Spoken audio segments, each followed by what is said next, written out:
and I know what I want. Russell, it'd be interesting to see if there's any change at half-time for the Lions. Maybe Warner says, you come off, you prove to me you deserve your chance Saturday. Right, 9:26, the two mics are here. Good morning. I'm Graham. We're straight into his seat. Porky hobbling round the table, to be honest, gently easing himself. What's up with you? Yeah, I mean, I don't know if he's going to make it through the rest of the week, to be honest. I will make it through the rest of the week. I think it's that motorbike. He is stretched to get up on the motorbike. No, it's a hammy win. I've got a double whammy of nerve problems down the spine, which has been identified by a top man in that sort of area of medicine. Did he recommend euthanasia? No, he did not recommend euthanasia. Bones and got me in place. But I mean, I'm working with gritted teeth through extreme pain. Nobody seems to understand Nobody cares about it. That's why. What? Nobody cares. That's why. That's really not nice, is it? I mean, anyway, just if you turn up for work, turn up for work and work and stop moaning and groaning. I'm not Nobody moaning. is interested in your terrible health. I'm not moaning at all. But I tell you, who is moaning. The Qataris are moaning because people are having a look at the situation regarding the World Cup there, 2022, and it gets murkier and murkier. 1.6 million to a 10-year-old girl.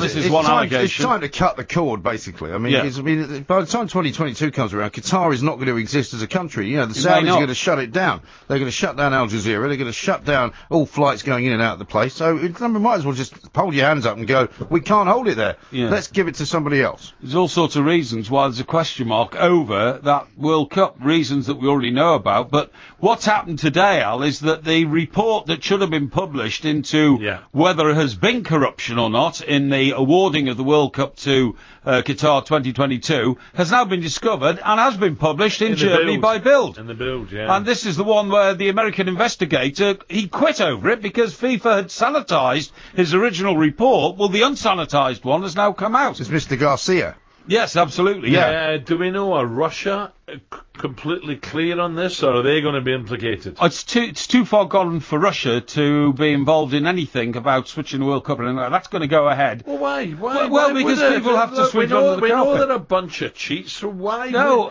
Al. Have it the following year. He doesn't like upselling the Russians. You won't get that sort of talk out of him. No, he's got a lot of mates over there. No, I haven't got a lot of mates over there. He's got some housing properties, I think, over there.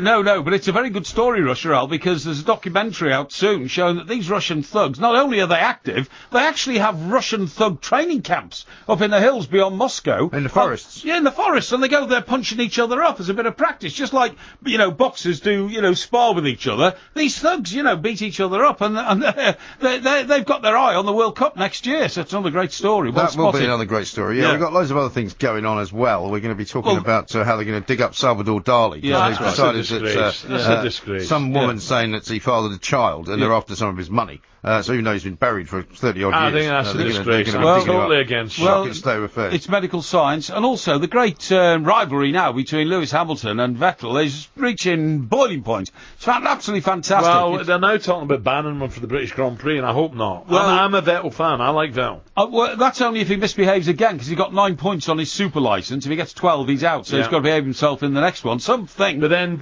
6 come off very soon as well. After the British Grand Prix, actually, so that's why he's got to keep his nose clean they've got to get then. Lewis Hamilton to stop whining. I mean, he really is ridiculous. Lewis Hamilton's not whining. He's always whining. He whines all the time. Vettel's brutal He's worse tactics. than you. He's the only person whining. Vettel's brutal tactics could have led to, terribly dangerous outcome for that race. Can't be allowed to happen again. Lewis Hamilton, a great British hero. Great British hero. If you were a Grand Prix driver, you'd have 10 points already. I've driven with you, never again. That's Mr. Magoo, I'm telling you. 9:30. He can't see over the top of the steering wheel. How is the filly? Yeah, he's got 4. No, the good one. Princess Kiera. Don't give away. Not run yet. Do you want me to say it or not? Just say she's fine. She's fine. She's fine, Al. She's fine. Dear, oh dear. And get back to HQ and I think I'm going for some Spanish lessons. Bit of tapas, Al? Correct. San Miguel, por favor. Some Rioja, perhaps. A lovely little place, do you know, up and down street. What's it called? El Pareta. El Pareta, no. Not familiar with that one. It is fantastic. Is it? Behind the Hilton, down bit of white Rioja. Piccadilly. That sort of day. Piccadilly. No, it could be a bit very nice. It's that sort of Sounds day. a bit expensive. As my bet's coming in. Was that a spread? Was it they make the spread? I've never seen him so excited about it. Still a long way to go. His eyes have been on it all I'm the not time. counting the old chickens just yet. Your eyes have been on it Yeah. like a carb on it. Yeah. Quinny, I've never have a seen you good so one. excited. Mike Paddy will be here shortly. Well, unfortunately, yeah, along with his Ray nurse. Parlour with me tomorrow. He's talk about a whinger. Oh, I've unbelievable. had sciatica for all my life. Yeah, I don't exactly. whinge like he does. Oh, I know. Nobody whinges like him, apart from Lewis Hamilton. We'll be talking about that as well, of course, coming up. Al, thank you very much indeed, Mr. Quincy. Later, Liam Gallagher's apparently saying that he wants Pep Guardiola to leave Manchester City if they don't win a trophy next time. We'll talk about that. We'll also talk about a $100 million apartment that's up for sale. Porky might be having a look at that when he goes over to New York City. And, of course, we're going to start off with Qatar, the rogue state in the Middle East that should not have any right to hold the World Cup in 2022, after what we're going to tell you this morning. I'm a gambler, and I know what I want. I'm a gambler, and I know how to get it. I'm a gambler, and I know what I know.